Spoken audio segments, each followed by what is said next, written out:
السلام علیکم دوستان عزیز، امیدوارم همه شما خوب هستید. بر همه شما سلامتی خواهان هستم. امروز سه‌شنبه 12 دکبر درباره قرب اسعار ملی و خارجی معلومات می‌دهیم.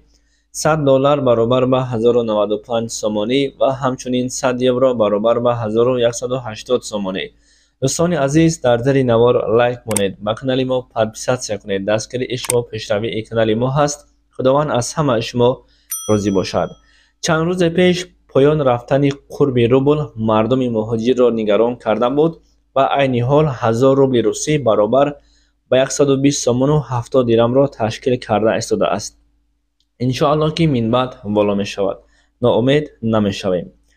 و کسایی که در جمهوری قزاقستان کار و فعالیت دارید، به خبر نمانید که 1000 تنگه پول قزاقستان برابر به 23 سومانی و 83 درم را تشکیل می کند.